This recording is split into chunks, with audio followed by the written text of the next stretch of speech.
In the mid-16th century, the world was expanding faster than the maps that tried to contain it. European empires, driven by greed, faith, ambition, and curiosity, were carving new routes across oceans they barely understood. Spain dominated the Atlantic, Portugal, the Indian Ocean. Yet a mystery remained. Could the largest ocean on Earth, the Pacific, be crossed both ways? Crossing westward from the Americas to Asia had been done before, but the return voyage, the Tour Voyage, was considered impossible. Winds and currents pushed relentlessly westward. No European ship had managed to fight the Pacific and come home the way it came. This impossibility is what gave birth to the 1564 expedition, led officially by Miguel López de Legazpi and guided by the famed Augustinian navigator Andrés de Urdaneta. Their goal was not only to reach Asia, but to find the road back, a secret route that would reshape trade for centuries.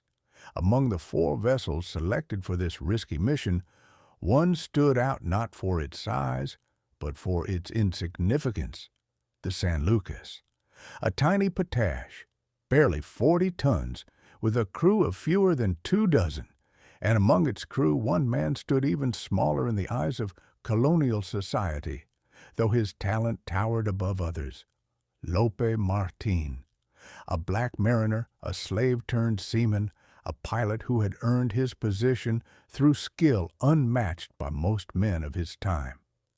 This is the story of how the smallest ship, led by a man empire refused to acknowledge, accomplished what no other vessel had done, and how, upon returning, the man who charted the impossible was nearly erased from history.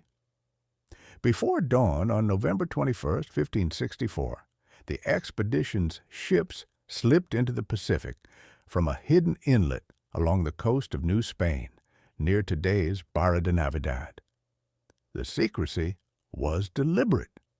Portugal, Spain's greatest rival, possessed spies across the Americas, always eager to sabotage any attempt at infringing on their Asian trade monopoly. The Pacific was Portugal's domain by papal decree. Spain was preparing to break that dominance. The fleet consisted of 4 ships: San Pedro, the flagship San Pablo, a larger vessel meant for cargo San Juan, a smaller but sturdy ship San Lucas, the tiny Potash, assigned scouting and support roles. Though small, the San Lucas possessed one advantage: speed. Its lightweight frame made it ideal for reading the waters ahead, and its pilot, Lope Martin, was easily one of the most skilled navigators in New Spain. But Martin sailed under a cloud of prejudice.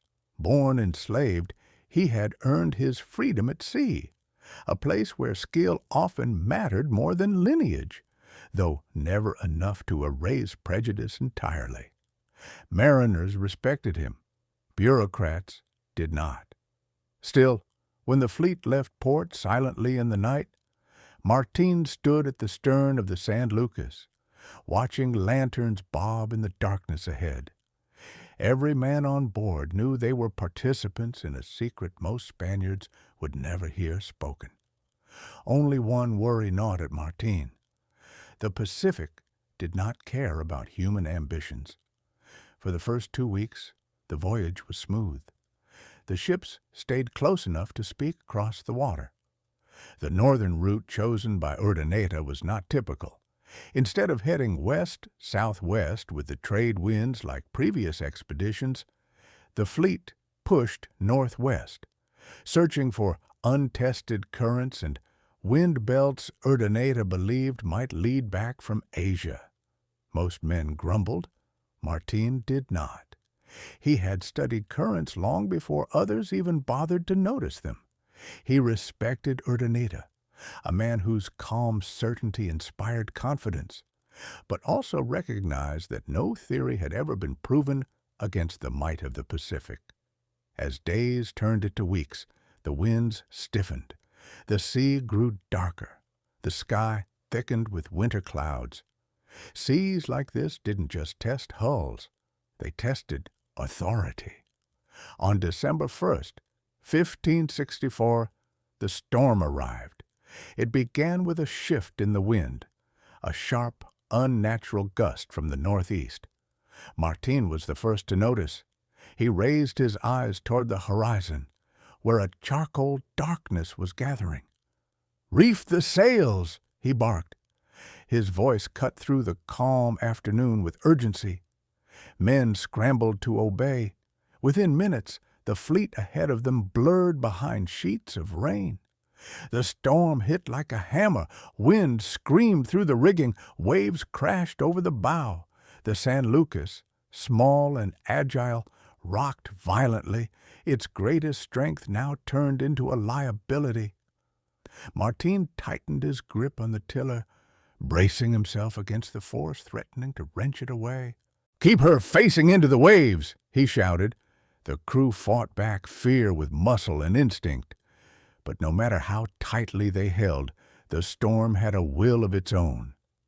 By nightfall, the other ships were gone. The horizon was empty. The sea, once filled with familiar silhouettes, was now a vast, devouring wilderness. Someone shouted over the wind, "Pilot, I can't see the flagship. Are they close?" Martin stared into the dark, rain lashing his face. No lanterns, no sails, no outlines. "They've been blown off," he said, "or we have." The captain, Alonso Arellano, approached, his beard soaked with seawater. His expression was unreadable. "Then we must find them." Martin hesitated. The captain's command was logical, but death awaited ships that attempted to fight storms by searching blindly.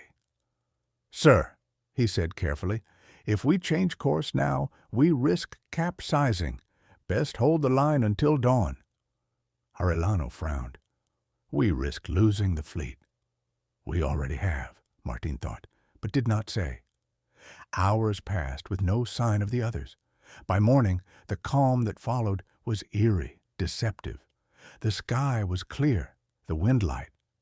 But the San Lucas floated alone in a boundless blue. The men gathered on deck, seeking answers from the two people they trusted most, the captain and the pilot. Arellano spoke first. "We continue west toward the rendezvous point. The fleet will be there."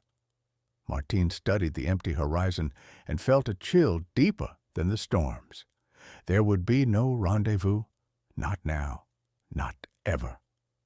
The day after the storm, the San Lucas sailed westward under a steady breeze, but tension simmered beneath the routine tasks of sailing. Men whispered among themselves. Every eye drifted toward Martin. For decades, the Pacific had devoured ships larger and better equipped than theirs. The idea that the smallest vessel could cross it alone was madness. But Martin knew something the others did not. Their separation might be the only chance Spain had of discovering the truth about the Pacific. If the San Lucas stayed alive long enough, they could test the winds, currents, and latitudes that Urdaneta hoped would form the backbone of a trans-Pacific return route. Martin sensed patterns in the water, in the sky, in tiny shifts of swell direction that others ignored. To him, the ocean spoke. Captain Arellano, however, saw the Pacific as something to conquer through will, not understanding. Where Martin sought harmony with the sea, Arellano sought domination. This difference would soon transform into conflict. As nights grew quieter, Arellano paced the deck, muttering calculations and adjusting charts. Martin watched him silently. He admired Arellano's commitment, but not his certainty. One evening, Arellano approached Martin. "Pilot," he said, tapping the map, "we are not far behind the flagship. I am sure of it." Martin studied the chart, then the stars overhead. "With respect," he answered, "the fleet is hundreds of miles away by now, perhaps more. We must consider ourselves alone." Arellano's jaw tightened. "We are to follow Legaspi's orders, not invent our own." Martin inhaled slowly. "I am following the ocean's orders." Arellano froze. "What did you say?" Martin held his gaze. "The sea has laws. If we break them, we die." For a moment, Arellano looked as though he might strike him, but discipline won out. He turned sharply and walked away. The divide had begun. Days turned into weeks. The Pacific unfolded in endless monotony, blue water, blue sky, sun blazing overhead. But beneath the surface of routine, something remarkable was happening. The San Lucas was making extraordinary progress. Martin adjusted their latitude with uncanny precision. He used the stars, the swell, even the clouds to determine their position. He sensed currents by the feel of the ship beneath his feet, by the taste of the air. One sailor whispered, "He's not a man, he's a compass brought to life." Another replied, "Or a demon. How else can a black man know the ocean better than Urdaneta himself?" Martin heard these whispers. They hurt, but did not surprise him. For people like him, talent was often interpreted as witchcraft or danger. What mattered was that the San Lucas reached the Mariana Islands, the first major landmark of the journey, weeks before the others would arrive. But this was not triumph. This was the beginning of suspicion. Arellano stared at the map in disbelief. "We cannot be here," he said. "Not this fast." Martin answered calmly, "We are. The westward current has been in our favor." Arellano shook his head. "No, this cannot be explained." "It can," Martin replied softly. "You only need to listen to the sea." Arellano's eyes narrowed. "Or you have led us astray." The accusation hung in the air like a fog. If the captain doubted his pilot, the crew would follow, and a pilot without a crew's faith was as good as dead. Against all expectations, the San Lucas reached the Philippine Islands independently, an act nearly unheard of in the age of exploration. They had done what only fleets, not lone ships, were meant to do. But instead of celebration, the moment was poisoned by paranoia. Arellano, now deeply suspicious, feared that Martin was guiding them into danger, or worse, acting on secret Portuguese orders. As they anchored near the island of Samar, Arellano made a decision that would haunt history. He abandoned the mission. Claiming their separation meant he was no longer bound to Legaspi's authority. He turned the San Lucas back toward New Spain, without waiting for Legaspi, without informing Urdaneta, without consulting Martin. Martin objected, vehemently. "We cannot return west," he argued. "No ship has ever crossed the Pacific eastward, not from this latitude. The winds are wrong, the currents—" "I am not asking your opinion," Arellano snapped. "We return, now." Martin stared at him, understanding fully the insanity of what was happening, and yet he obeyed. The San Lucas, a ship that had accomplished the impossible once already, now attempted the unthinkable, crossing the Pacific the wrong way, without charts, without precedent, without support. The return voyage would be a trial unlike any they had faced, and instead of being recognized as a hero, Martin would soon be branded a traitor. When the San Lucas left the Philippine coast and turned its bow eastward, the crew understood very well that they were entering the realm of impossibility, not in stories, not in exaggerations, but in hard maritime reality. No Spanish ship had ever returned from Asia to the Americas by crossing the Pacific from west to east. The Pacific was too vast, the winds too uncooperative, the currents too cruel. The fleet's flagship, San Pedro, had carried Urdaneta, the only man on the expedition whom the King of Spain trusted to unravel this secret, and even he had insisted that success would come only by sailing far north into colder waters where the westerlies might push them home. But the San Lucas was not heading north. It was heading straight into the teeth of the trade winds. As the islands receded behind them like dark smudges on the horizon, Martin felt the weight of dread settle on his shoulders. His hands tightened on the taffrail as he watched the Philippine coastline vanish completely. Captain Arellano stood near the helm, arms folded behind his back, his posture rigid with forced confidence. "Pilot," he said without turning, "set your course due east. We will not waste time chasing unnecessary latitudes." Martin swallowed. "Sir, if we remain on this parallel, the currents will drive us south. We will drift toward Micronesia, perhaps even farther." "Then we correct our course," Arellano said sharply. Martin hesitated. "Sir, the ocean is stronger than any correction we make. We must rise to at least 30, even 35 degrees north to find winds that favor a return." Arellano pivoted abruptly, his eyes flashing with restrained fury. "Do not speak to me of theories. I command this vessel. You will obey." Martin bowed his head. Obedience was survival. A pilot could offer counsel, but the captain was the law, especially to a black mariner in a world where hierarchy was enforced with brutality. Still, Martin could not keep silent entirely. He spoke in a low voice.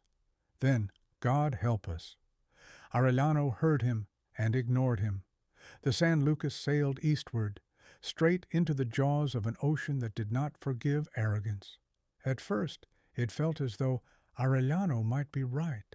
The winds were gentle, the days warm. The ship glided easily across calm seas. The men, relieved to have escaped the Philippines without conflict, forged routines that kept fear at bay. They repaired rigging, scrubbed the deck, rationed supplies carefully. Someone even began carving a small wooden statuette of St. Elmo to protect them. But this peace was a mask. By the 15th day, the calm began to thin. The steady trade winds grew stronger, angrier. The ship's eastward progress slowed until it felt as though they were moving through syrup. The waves pressed against the hull with stubborn force. Every league gained was stolen back by the sea. Martin often stood at the bow, testing the air with raised fingers. Finally, one morning after a particularly grueling night, he approached Arellano again. "Sir," he said, "look at the swells. They come from the east, and the clouds, they travel with the trades. We are not winning this battle." Arellano's eyes hardened.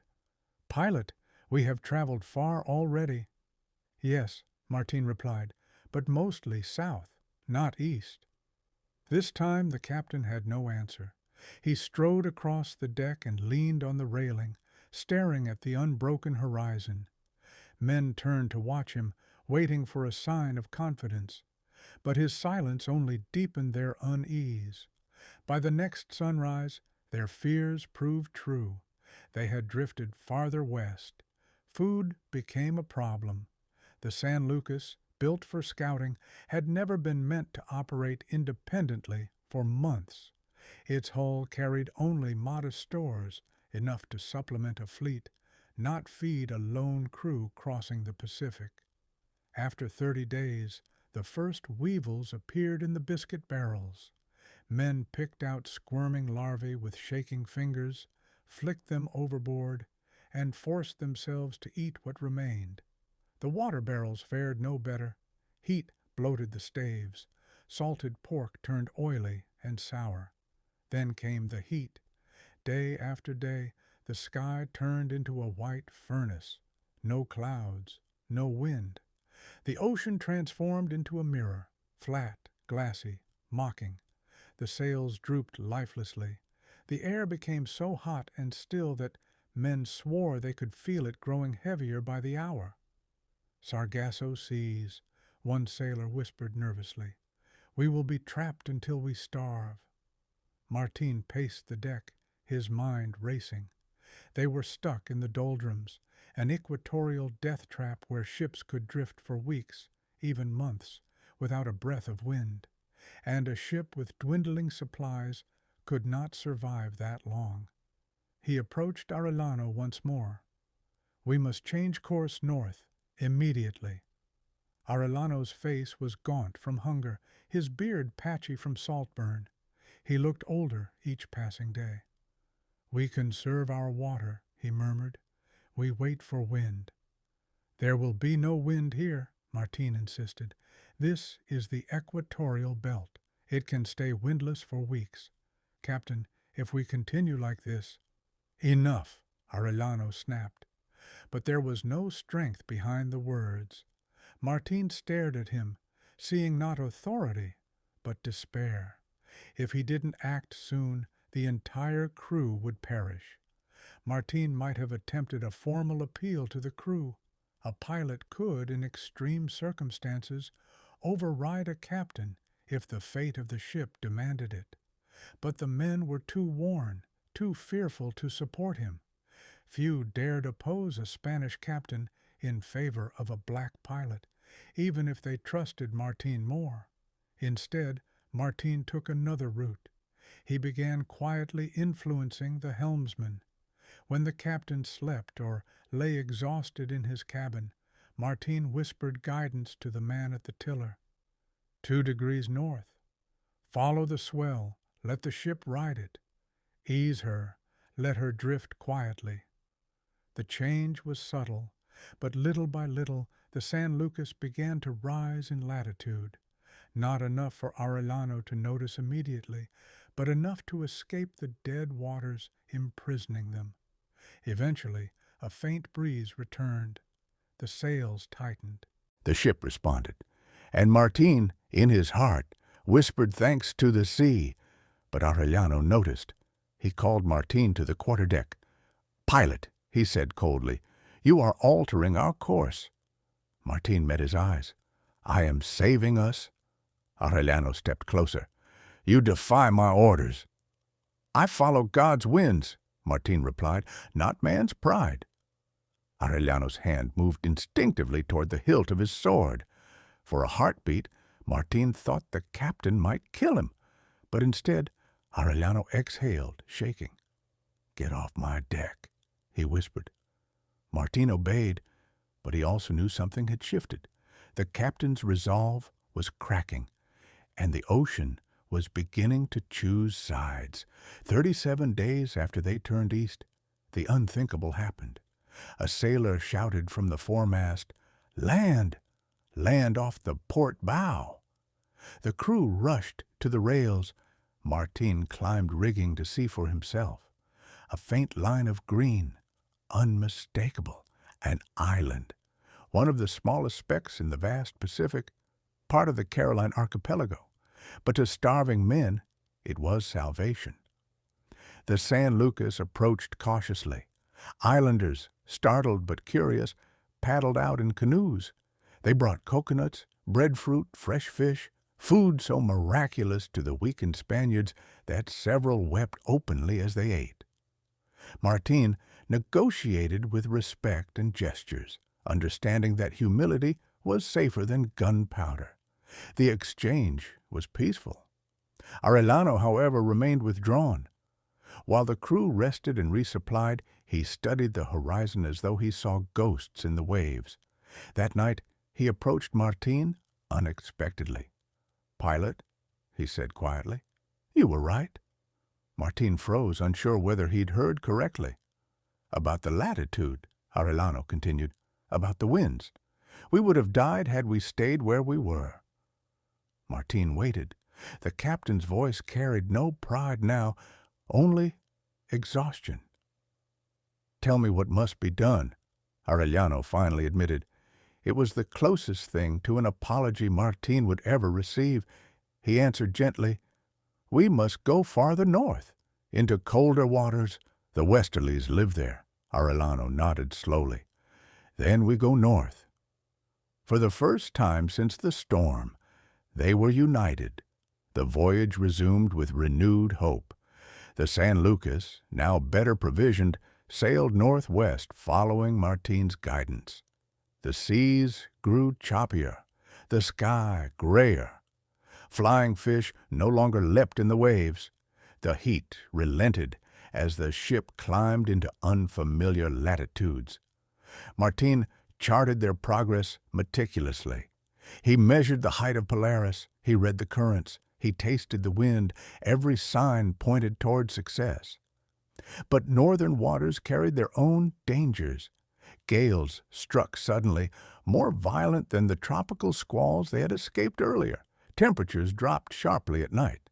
Rations spoiled. Men shivered from cold and hunger. And then one morning, the sea exploded in chaos. A violent storm slammed into them, a northern tempest that dwarfed the one that had separated them from the fleet. The ship rolled dangerously. Water surged over the gunwales. Men clung to rigging as the waves hurled them like toys. Martin tied himself to the helm, screaming orders over the deafening roar. "Slack the foresail! Reef the mainmast! Cut the lashings, now!" The storm lasted through the night. When dawn broke, the sea was calm again, but the San Lucas bore new scars. A mast cracked, a sail torn beyond repair, several men injured, one lost. The crew buried him at sea, the waves swallowing their grief in silence. Yet despite the destruction, the ship had survived. Even Arellano approached Martin with genuine awe. "You kept her alive," he said simply. Martin looked out at the endless ocean. "The sea kept her alive. We only listened." Weeks passed. The winds shifted, and one morning Martin noticed something extraordinary. A change in the color of the water, a colder bite to the air. Floating kelp